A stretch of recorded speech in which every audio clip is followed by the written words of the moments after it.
welcome to issue 225.5 of Marauder Champions Monthly, a podcast about Marvel Champions, a living card game by Fantasy Flight Games. Here, we take a good look at that most critical piece of the game, the Marauders. We'll discuss those poorly understood characters, unfairly labeled villains, and their various plans to shape mutant kind and benefit the planet, as well as those so-called heroes intent on thwarting them. I'm one of your hosts, Steve, and joining me tonight is Michael. Hi, Michael. Hello, Steven. How are you? I'm good. I am ready to record. I am all riled up. Let's do this. This is great. We're what, halfway through? A little over. The Marauders? yeah. Somewhere around there. Yeah. Speaking about being halfway through, it's Daniel. Hi, Daniel.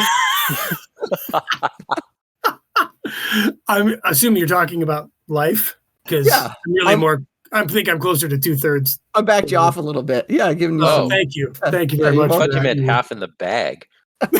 Oh, you might be I'm there a too. Fourth there. Okay. So you average them out. Hi guys. Hi Michael. Hi Steven. What a delight to see you all tonight. Yeah, and like Mike mentioned, we are halfway through, possibly with our MCM, our Summer of Marauder Champions Monthly. Wow. Tonight we're going to be looking at Vanisher and all the other cards that kind of go along with the Marauder villains and the mutant slayers. But before we get to that, Daniel, get to that. I mean, that sounds pretty exciting. What else is there to do? Oh, what else there is to do is to ask you what is on your mind tonight. Oh, two things, Steve.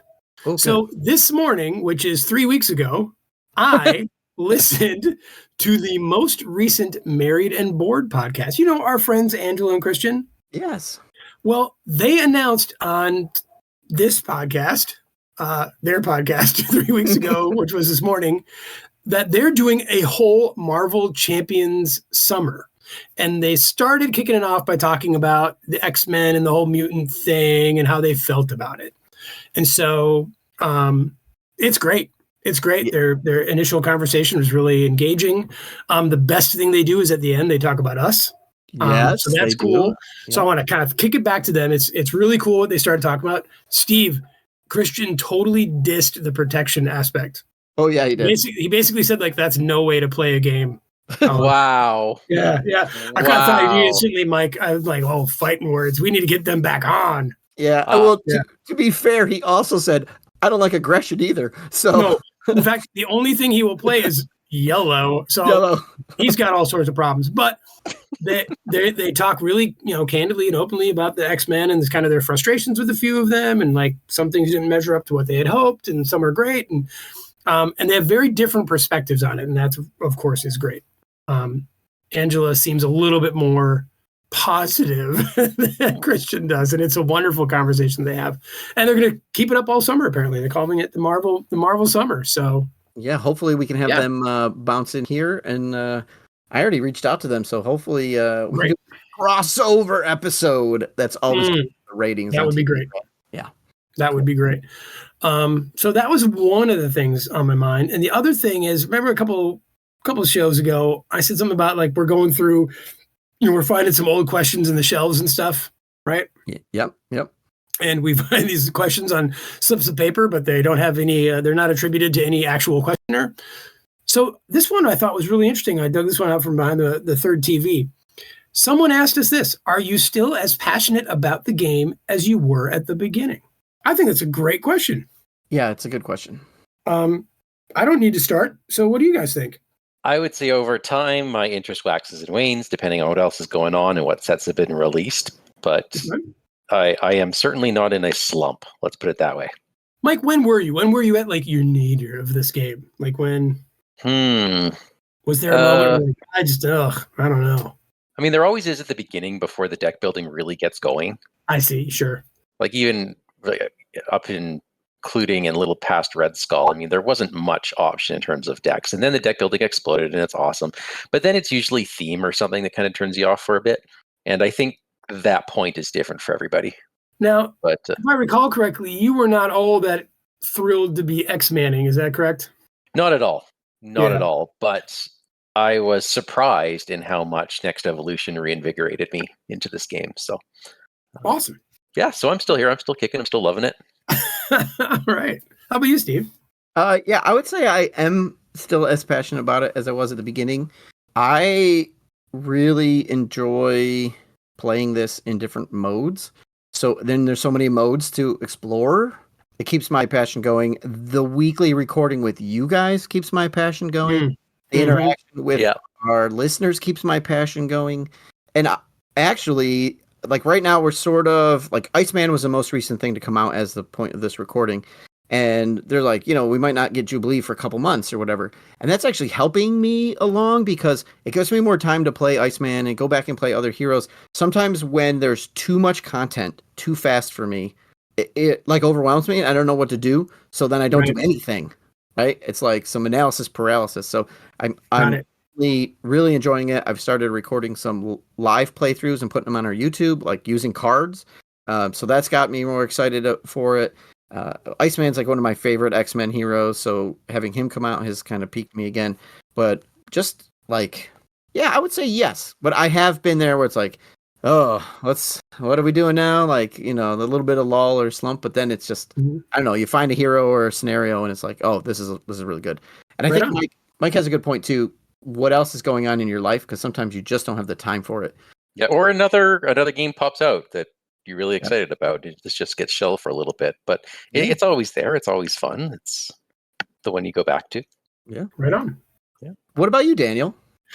Well, you echoed one of my thoughts, Steve, was that this thing that we do weekly and talk about this game, that keeps it completely forever in kind of the front of my mind. I would say of the three of us, I play the game the least because I don't play solo and I don't enjoy that experience.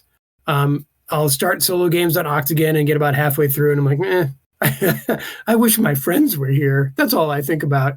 And so, but yet by the same token, I haven't really lost my passion about discussing this game. And one thing that really, really helped me was Con of Heroes. Oh yeah. That really got me back into like playing with different people, meeting people, like getting reminded just like how large and lovely this community is. So yeah, I like the game fine. I like being with you guys and talking about it probably a little more. So oddly, I probably haven't played it enough to have the passion wane so much maybe.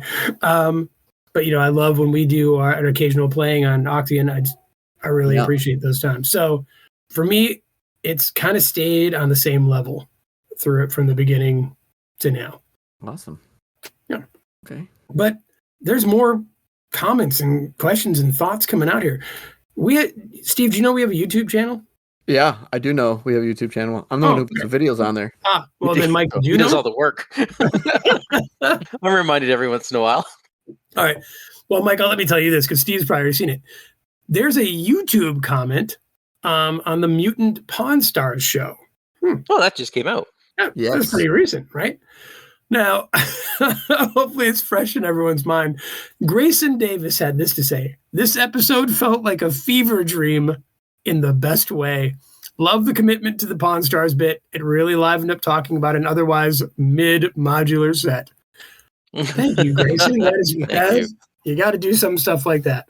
The fever dream might have to do with pickles. Yeah, that was a weird episode. That was weird. That was so weird. Yeah.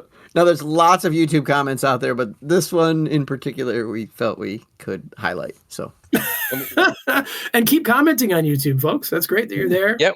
We love hearing from the listeners, except when Maka makes dissenting comments about the standard 2 set. I got my eyes on you, Maka. Oh boy. Demotion incoming. Although where is he? I haven't seen him in a while. All right, so who's doing the lore today? I am raising my hand, but you can't see it. Okay, so we've got Daniel giving us the lore for Vanisher. All right. Vanisher. Now, I'm going to start this one with a question. Okay? Now, guys, if you could teleport, like instantly all over the place, how long would it take before you realized that you'd be an unstoppable criminal force? Be honest. I'm hoping pretty quick. I mean, right now, I'm ready to go. You ready to go? Like the whole grab and go life is suited for you? Well, like you guys, this answer is a pretty quick and easy one for Telford Porter. Maybe the most unvillainously named villain. Yeah. I don't know. Telford Porter, aka the Vanisher. Now, he was awesome, guys. He stole defense plans. He charged crazy ransoms. Now, obviously, this type of behavior gets some attention, right? Gets him some attention from all sorts of folks. Now, unfortunately, one of those folks was Professor, you know him, Xavier, who gave him amnesia so the authorities could catch him. See, those heroes, man. And it's just like invade your mind. Abuse of power, right? Yep. So he goes to jail. Telford does. But eventually he remembers who he is. And because of that, he's able to skedaddle out of there. But then things kind of get worse for him. He's quickly captured again, this time by Stephen Lang. Do you guys know who Stephen Lang is? So not Scott Lang. Not Scott Lang. This is some evil psycho doctor guy. He just wants to do experiments on him, figure out like how this guy ticks. So he gets away from there only to be mentally dominated by some entity called the Darkling. I'm sure you guys have heard of that. And then he regains his free will. He tries to start a villain group or two, gets defeated left and right, then finally decides to hang up the costume and just, go the simple life by becoming a drug lord, like you do. Okay. Sure. But here's there seems to be a running theme in this guy's life, because that too fails spectacularly when Archangel, our hero, you know what he does? What heroic thing Archangel does? He buys out the drug lord business from under him, and then the tragedy of his life really happens. And we now have actual proof that the good guys are really the bad guys in Marvels. So let me explain. The X-Men, led by Cyclops, they need to get to this legacy virus stockpile before some baddies do, right? And they decide they need Vanisher to do it. But how could they get him to comply? Because he's really a bad guy, right? Like, he's not naturally aligned with the X-Men. So how do they get him to join the team? Any ideas, guys? What would you do? Professor X forces him mentally to do it. Yeah, mind control, right? Yeah, a little bit better. They give him a brain tumor, Mike. What? Yeah. They give him a brain tumor shaped like the X-Men logo. Wow. Yep. So you want the tumor out, dude? Help us out. That's sort of the catch. Wow. Right. So he transports the heroes, and I'll put that in scare quotes, to where the Marauders have the virus and the good guys get it back. Now he's just following the X-Men around. He's helping out, hoping that one day they'll remove the tumor. Guess what? They don't. Oh, jeepers. So does he die from it? Yeah. So eventually, yeah. So he does some time stuff with Cyclops and Cable and whatever, because like he's like I said, he's just like following them around. Like, guys, have I done enough? Can you help me out?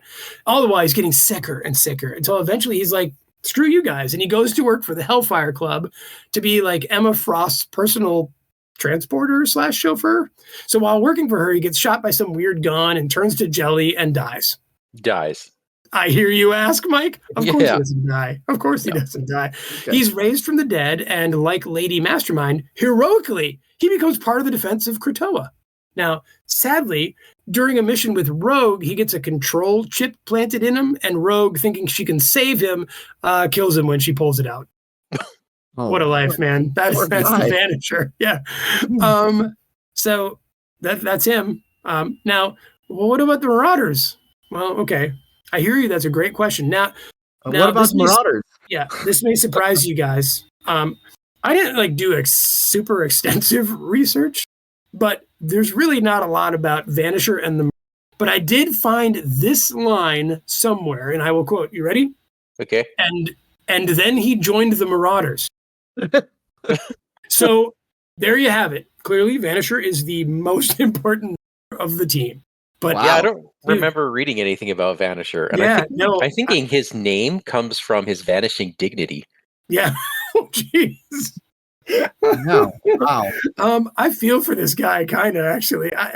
What a raw deal. But the best proof I have ever found that these X-Men are just... Language, please.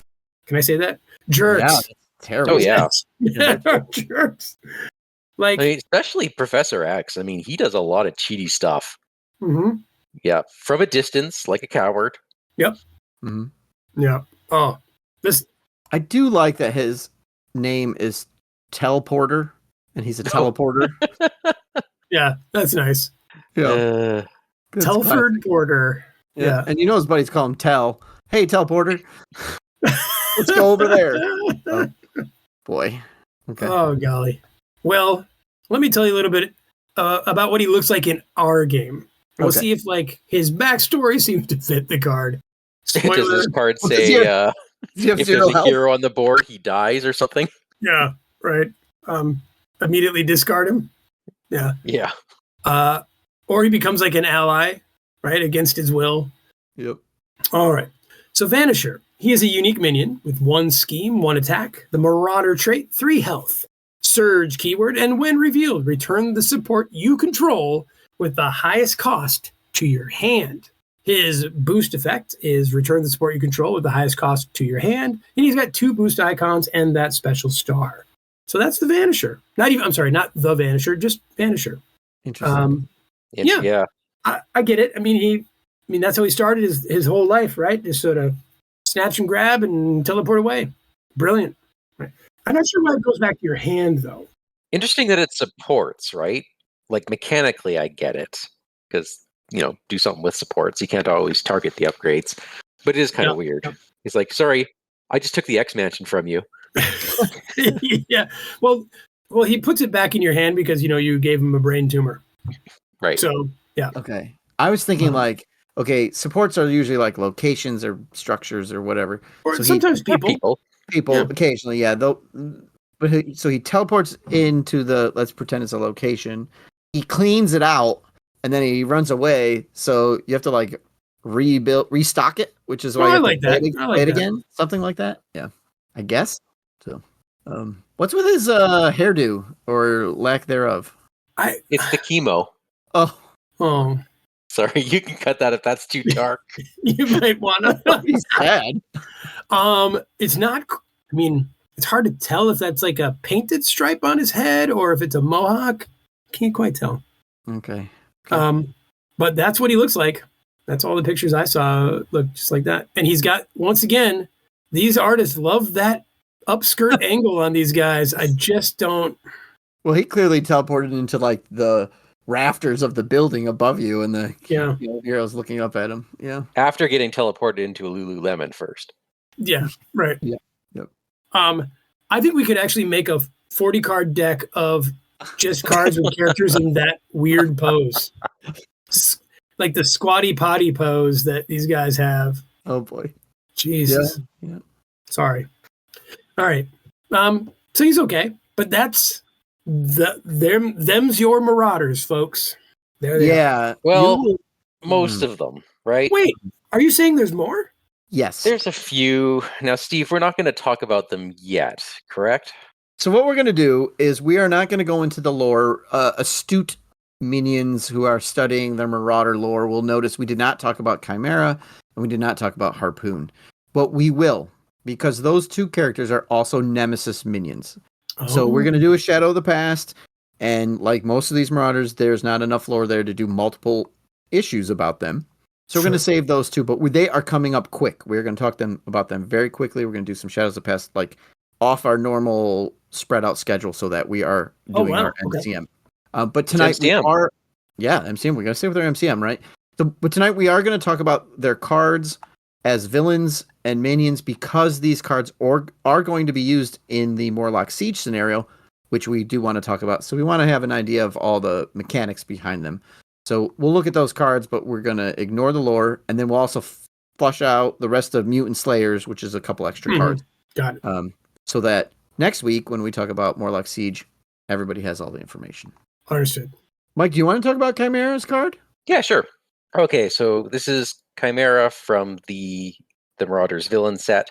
She is a villain with the Marauder and Psionic trait. Her A side has 1 scheme, 1 attack with a forced interrupt. When Chimera attacks you or an ally you control, choose. Either spend a mental resource, or Chimera gets +2 attack for this attack. Oh. And on the B side, she gets an upgrade. She is now 2 scheme and 2 attack. The forced interrupt now forces you to choose between the same, getting +2 for this attack, or you spend 2 mental resources.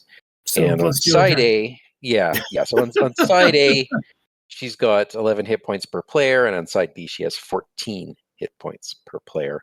And I think you said it, Daniel. I mean, who's got 2 mental resources that they're willing to throw away? Yeah. One you could do, right? One's like, okay, I'll think about it. Maybe you have a resource generator that does it. Maybe you have that card if you're looking. But 2 is a lot to spend, I think. I guess maybe Bishop doesn't care, but everyone else does. I mean, most of those heroes don't have one mental resource between them, but well,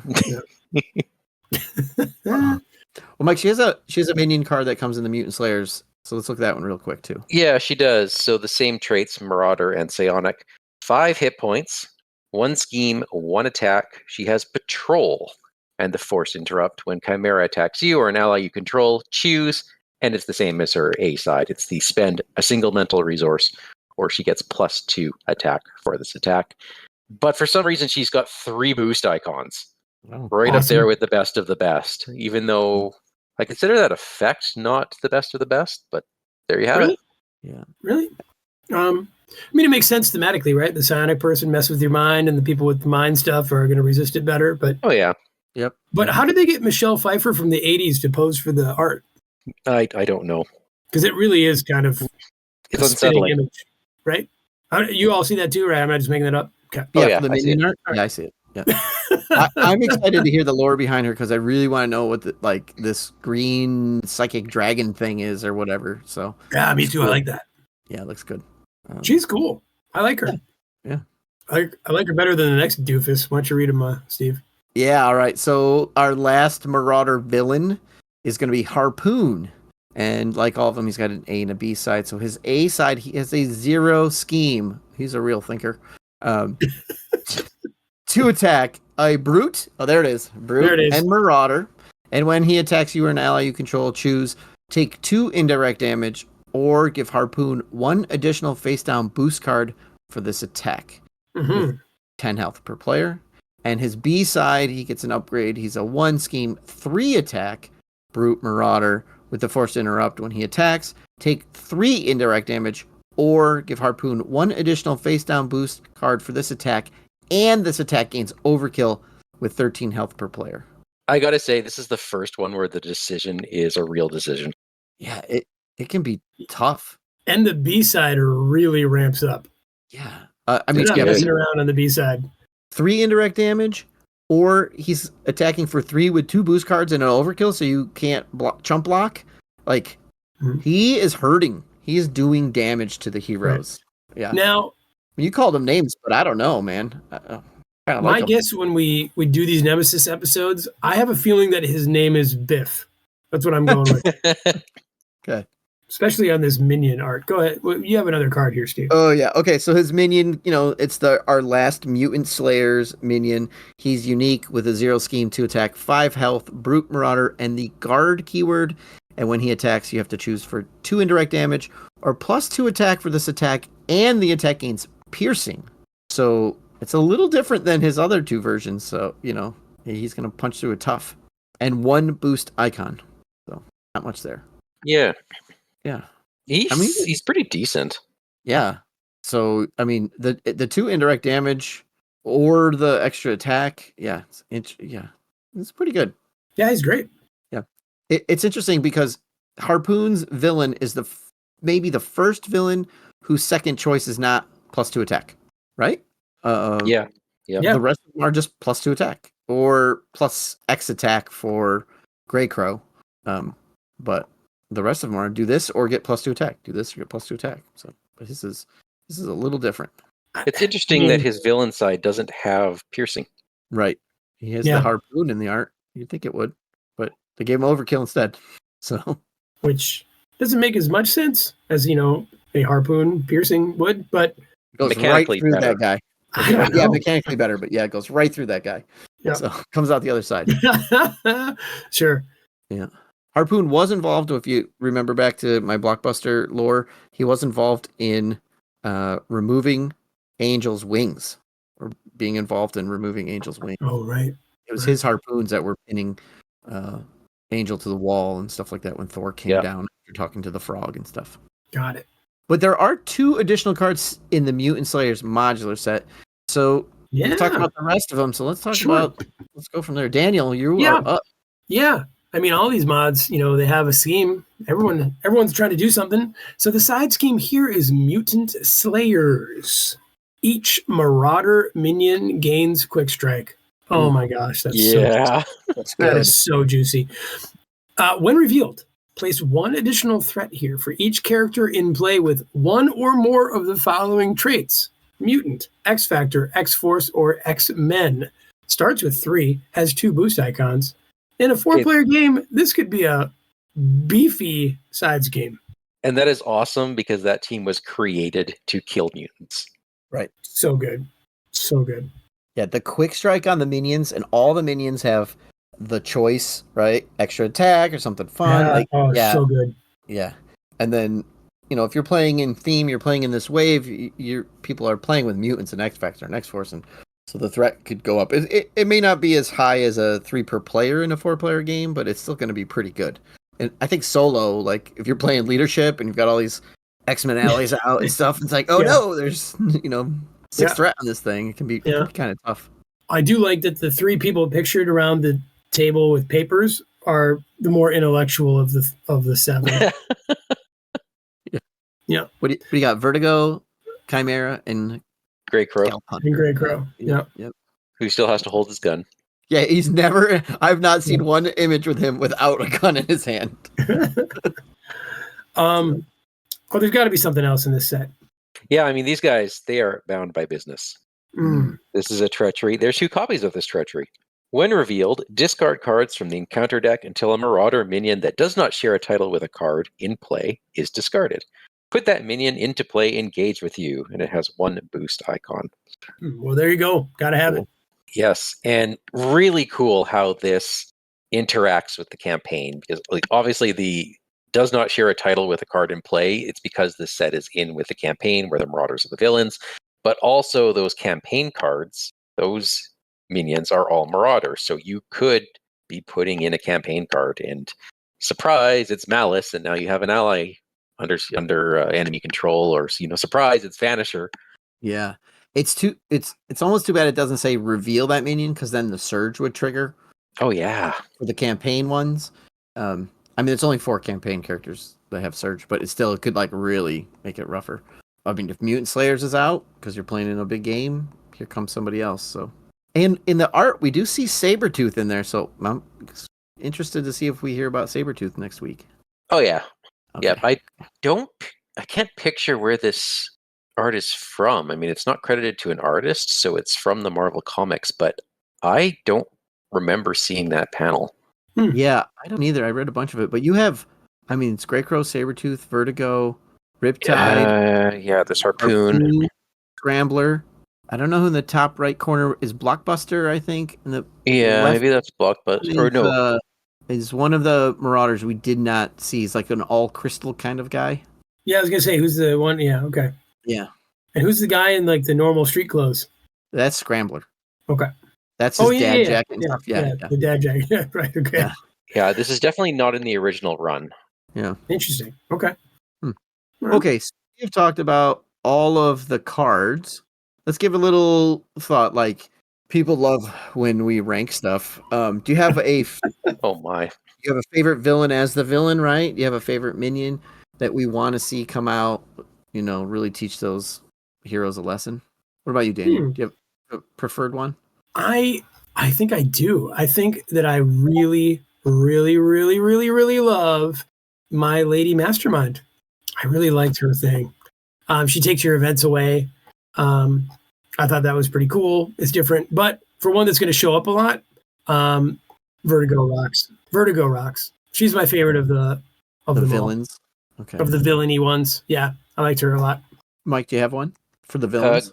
Grey Crow is my favorite of the villains. Yeah. He is the strongest, and the only way to not make him the strongest is to really hurt yourself, discarding your highest cost card in play. Yeah, that's huge. But I will echo Daniel's sentiment that the campaign Marauders are really cool because they all, just kind of kick you when you're down. I think because I don't like my ally, so let's say Malice. Okay. Yeah. I was gonna say Grey Crow as well, but I don't want to just be a parrot here.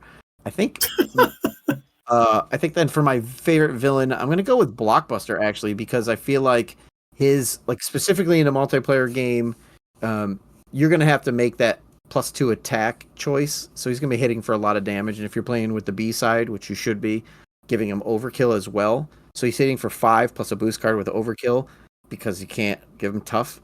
He's pretty fun, and he has 14 health, so I think he's kind of a fun one to get out there.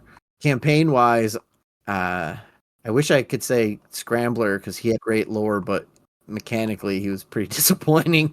I liked Malice, so I'm just gonna parrot Malice. It's Malice. Malice is cool. Nice. Do we have one we think is maybe the weakest we could agree on? Like you see them and you're like, yeah, I'm glad this is the villain I start with because it's not that difficult for me. I kind of think Chimera is a little on the weak side. Yeah. Because her attack already isn't that high.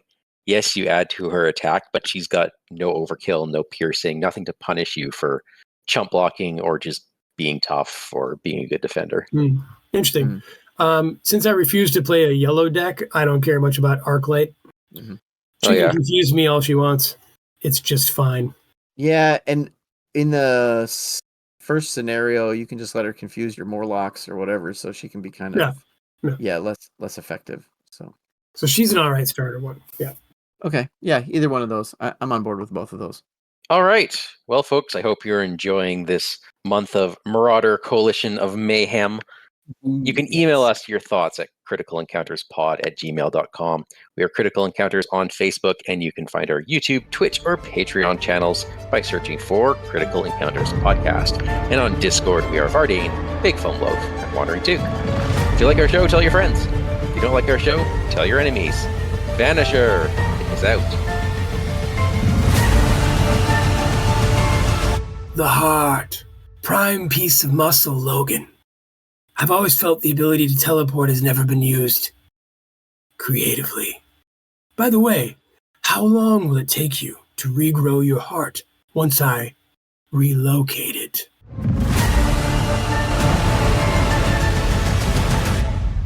All right, so Steve, shall we start? The thing. No, that's not the thing. Damn it. Oh yeah, all the things that we just said we weren't going to read.